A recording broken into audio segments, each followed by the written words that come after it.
Devil May Cry 5. I know Sud and Perks, you guys have both played it. Not sure if you. I know Sud's completed it. Not sure yet if you have Perks, but yeah, we wanted to discuss the game a bit and get your guys' thoughts on it. Well, I think for me, this was a game that I was looking forward to. I've been looking forward to it for quite a while. It was one of the most anticipated games of this year, and I'm pleased to say that it's absolutely fantastic. It's a brilliant game. Um, everything that you want in a Devil May Cry game for me, and they've definitely not disappointed. I know, a lot of people weren't sure after the DMC thing. Some people liked it, some people didn't. I personally did like it. I think you did as well, Perks, but I think the vast majority of the hardcore fan base didn't like it. Um, but I think leading on from that, I just think this game's brilliant. It really is. It just does everything right. It's fantastic characters. The combat superb. Story actually surprisingly good. Like sometimes in these type of games, the story's not always great, but I think this has got one of the strongest stories out of any of the Devil May Cry games. And boss battles as well. There's some boss battles that hark back to old bosses in the series and stuff, which is really cool. And I just think overall it's just a fantastic package. And I know some people complain like, oh, who wants to play these sort of 10 to 12 hour single player experiences? But for me, these type of games are the best type of experiences because you can get what you want out of it. You can get 50 to 100 hours out of the game if you're seriously hardcore about the game and want to do it on all the difficulties and get all the collectibles and things like that and master all the techniques. Or you can play the game once through and it can be a nice experience that you just play once through and it's like that was really good and then you don't play it again. But I'm interested to hear your thoughts, Pers, now you've completed it. Yeah, I want to kind of hear what you have to say because I know you're a big Devil May Cry fan. So Yeah, it was something that I included on my recent top five list for as part of our other series, and I'm pleased to say it's a return to form. I'm with you. I didn't think DMC was too bad, but it wasn't received in the best way. I was a massive fan of Devil May Cry 4, so this has been a long time coming for me. Um, the story was one thing that actually jumped out to me as being better than I thought it was going to be. I think you've just said that as well, but this kind of game, it's like, yeah, you can kind of skip the cutscenes. It doesn't matter, but there's quite an intrigue to the way that it ebbs and flows. And whilst the twist, if you like, at the end is kind of obvious, and you can see it coming the whole way through if you're familiar with the series, it's still satisfying when it happens. And I think that's the sign of a good narrative. The characters are all unique, and the way you've got sort of the dynamic between Nero, between V and Dante, as well as the supporting cast, works really well, and it's nicely paced. It doesn't sort of throw you in and you get from A to B in no time at all.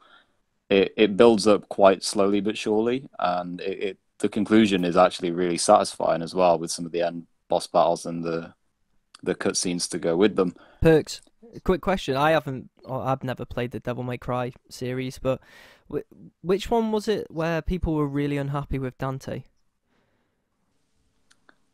Was it that was because DMC. That was DMC because they yeah, they changed his look changed or his something? yeah, exactly. They changed his whole appearance and He had yeah, long hair for like most of the series, and then, well, all of the series. And yep. DMC was essentially a reboot that was sort of Dante's origin story, so to speak. I'm not even sure if it's still canon. I don't know if it is or not. But yeah, they basically just changed his entire look, made him look like a weird emo kid. Mm. Which isn't unusual for the DMC series, it has to be said. No, Like that's not uncommon for it. Oh, I was he think to be like No, in this honest, game? well, he's no, back they're to what fantastic yeah, because one point I just want to make is the character models in this game are fantastic. Like, probably maybe the best character models I've seen in the game. They're just brilliant. Like that Resident Evil engine that they're using, that is something else because the characters look incredible. I think in the game and just the facial expressions and everything about them, it feels so real when you're playing. It's amazing, really. it's a really good follow on from Resident Evil because we've had things like every single zombie looking unique and Yeah, having different facial expressions to this now, and obviously it doesn't quite apply to the demons because they're all sort of copy and paste. But in terms of the actual characters and cast, then yeah, they are really, really unique and well put together. I like the fact that I've completed the game and I feel like I've barely even played it. I started on Devil Hunter mode. I've done a couple of missions, maybe 2 or 3 on Son of Sparta, and I know there's still Dante Must Die and there's still Heaven and Hell all to come. So I'm really enthused by that. And also the fact that there's literally so many different ways to play. I mean, there's been different styles in the past, like Royal Guard and Swordmaster, things like that. But now it's like tenfold because you can have so many different combinations of styles, plus guns, plus weapons. And I won't say the combinations are endless because they're not, but you could quite conceivably play through the game upwards of sort of 20 times using different play styles the whole way through. And that, from a replayability perspective, is great. I like the addition of the Devil Breaker for Nero. I think that's really cool. It gives sort of new meaning to his character as well, which is great.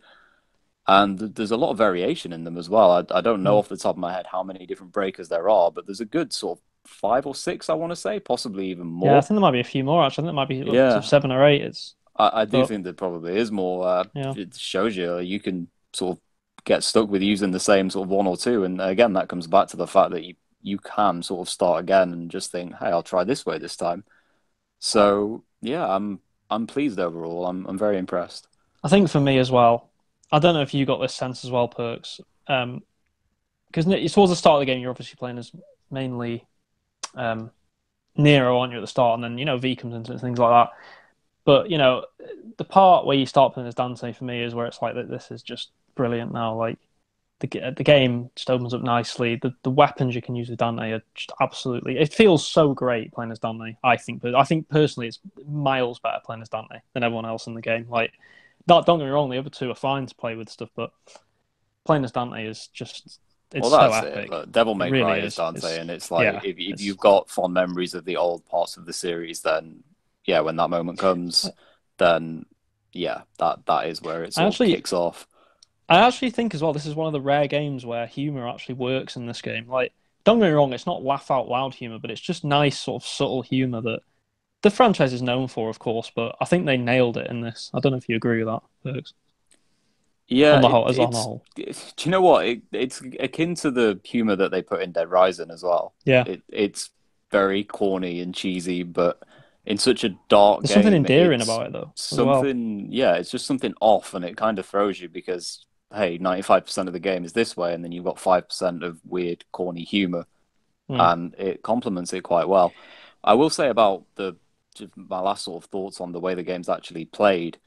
I think how you have to sort of navigate around battles and actually attack and defend whilst you're playing as V is a bit strange to get used to at the beginning. It's a little bit bizarre because you're in control of a character and actually not at the same time because you attack and primarily defend using demons. So that's interesting. That definitely spices it up a little bit. He was probably my least favorite character because it took a while to get used to, but it's props to them for innovating for sure. Yeah, I think to be fair to them, they did innovate, and yeah, I think some people, I can imagine some people maybe not liking it, and maybe it is a tiny bit hit and miss with some of the things with V and stuff, but I do think overall the game is an absolute joy to play. Now, I think Luke, you actually asked me off air, do I think this is the best action game ever made, and I find that really hard to answer. I think for me, as much as I love this game, and I do think it's one of the best games of the generation, right up there for me, but I do think Bayonetta just about edges it for me, just about, because Bayonetta was just absolutely perfection, really, in an action game, and I think it just edges out Devil May Cry, but it's close. Yeah, I asked you that, and I also asked Perks off podcast as well, because I seen a tweet from a video game journalist who said that it was easily the best action game of all time, no hesitation required. So I thought, I'd ask you too, considering you've completed it. It's high praise. I'm not sure where I rank it in terms of all time, but Sud just mentioned Bayonetta, which was a fantastic game in its own right. I think for me, with this kind of hack and slash style game, Devil May Cry 4 and 5 plus Bayonetta, those three are absolute top of the line. It's so hard to call. Yeah, it just makes me sad actually thinking about Bayonetta, thinking that we'll never be able to play one ever again on an Xbox console because of its exclusivity to the Switch now, which is such a shame. Yeah, you might have to buy a Switch. It'd be tempting for the third Bayonetta because But yeah, Bayonetta 2 from all accounts Bayonetta was great. 2 either. No, exactly, and that's supposed to be incredible. So I don't know why It's a you haven't shame. got a Switch, Sid. I know I should get one really, and there's so many games on it now, especially with the new Pokemon games being announced as well. It is getting more and more tempting. Not gonna lie. But yeah, Yeah. if I could just put in my 2 cents on best action game, I haven't played Devil May Cry 5. I will buy it. It's obviously got good reviews. I've been quite busy at the moment, but yeah, I will get around to playing it. I think Ninja Gaiden 2 is my favourite, but each to their own. I always see, ridiculous statements from reviewers when games come out, saying this is the best game of all time, the best this, that, and the other. It's like, yeah, but have you actually gone back and looked at some of the other games that have come out? If he genuinely does think it's the best action game of all time, then that's his opinion and he's entitled to it. But a lot of the times, I think people just do it to get attention. Yeah, I agree with that. I don't mind him saying it's the greatest action game of all time, but I think the bit where he adds no question is like, well, not really. There actually is a question because you're ignoring greats, like you said, like Ninja Gaiden 2, like Bayonetta, which are renowned as great action games, and I think it's a little bit disrespectful towards them games, but I suppose, like you said, it's his opinion. Yeah. It's also fresh in their mind. Look, you've just Yeah. picked it up, you've just played it, it's your new shiny toy. Looking back in retrospect, you might feel differently. True. Definitely, though, one of the best of the generation. I don't know if you'd agree, Perks. I think so, for me. Yeah, absolutely. Well, it got a 9 out of 10 on Steam and an 87% on Metacritic. What would you guys give out of 10? I'd give it a 9.5 personally. I do regard it that highly. I think it's right up there for me. It's slightly behind The Witcher. Like, don't get me wrong, I think The Witcher 3 and Red Dead 2 are ahead of it, but it could possibly be third after that for me, for this generation. I do love it that much. So Witcher and Red Dead Redemption 2 are 10s for you? Pretty much. I mean, I know some people... See, this is the thing. Some people don't like giving games 10s, I get that, but for me, they would be as close to 10 as possible. So maybe like a 9.9 or something. So yeah, that's fair enough. How about you? You're forgetting Anthem. I'll go with. I was going to say I'll go with a 9, but definitely not for Anthem. I'll go with a 9 for Devil May Cry 5.